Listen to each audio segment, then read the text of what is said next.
संयुक्त कोयला मजदूर संघ एटक के राष्ट्रीय महासचिव कामरोड अमरजीत कौर और किसान महासभा के राष्ट्रीय सचिव अतुल कुमार अंजान, महामंत्री हरिद्वार सिंह उमरिया जिले के बिरसिंहपुर पाली पहुंचे, जहां उनका स्वागत एटक के क्षेत्रीय अध्यक्ष रमेश सिंह, क्षेत्रीय सचिव नागेंद्र सिंह के नेतृत्व में एटक नेताओं व पदाधिकारी द्वारा किया गया। गौरतलब है कि कल से शहडोल संभाग मुख्यालय में एटक का 3 दिवसीय महाधिवेशन आरंभ होने जा रहा है।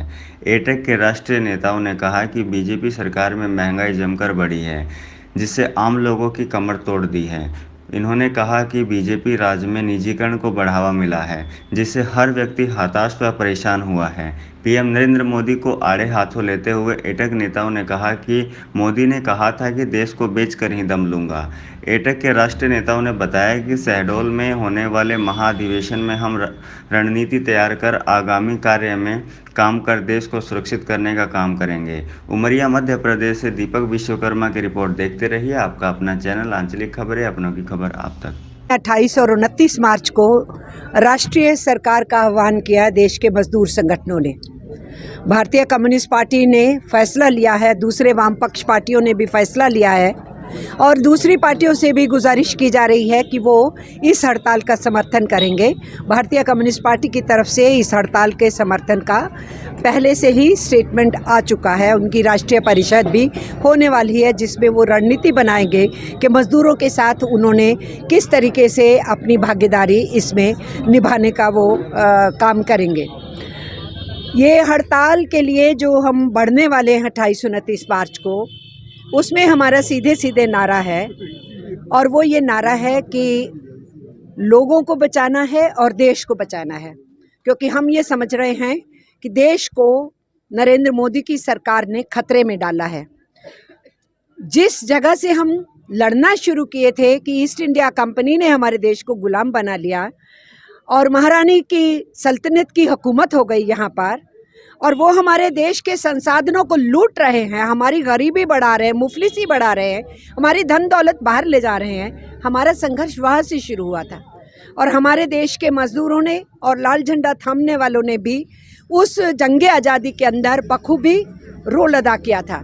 आज आज़ाद हिंदुस्तान में हम ये देख रहे हैं कि जो रोज रोज शदम तरीके से राष्ट्रवाद की बात करते हैं, देशभक्ति की बात करते हैं, आत्मनिर्भरता का नारा फेंकते हैं, असल में वो इस देश के साथ घात कर रहे हैं, राष्ट्र विरोध कर रहे हैं। जिस तरीके से पिछले 5-7 सालों में केंद्र की सरकार ने मजदूरों और किसानों पर हमला किया है, जिससे उनकी आय घट गई, बड़े पैमाने पर छटनी तालाबंदी है, 750 किसान 13 महीने तक दिल्ली के बॉर्डर पर आंदोलन करते रहे, लाखों लोग उसमें शामिल हुए और 750 किसानों की बलिदान हुआ। तब जाके 3 कृषि काली कानून वापस हुए। उनका अभी तक स्मारक नहीं बनाया गया, उनके परिवारों को कोई मुआवजा नहीं दिया गया और अभी भी धमकी दी जा रही है कि नए कानून आ सकते हैं। दुनिया के अंदर किसानों का ये एक अजीब आंदोलन था, मजदूरों का उसका ज़बरदस्त सहयोग और समर्थन था। भारत में अपने अधिकारों की लड़ाई लड़ने वाले लोगों ने एक नया रास्ता दिखा दिया। मजदूर और किसान मिलकर लड़ेंगे। प्रधानमंत्री जी कहते थे 2014 में कि मैं देश बिकने नहीं दूंगा, और आज प्रधानमंत्री ये कह रहे हैं कि मैं देश बेचकर दम लूंगा। देश बेच रहे हैं। ये लड़ाई जारी रहेगी, देश की सार्वजनिक संपत्ति को बचाएंगे।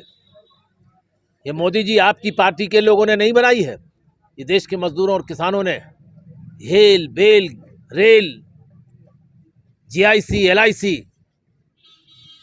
ये देश के सार्वजनिक क्षेत्र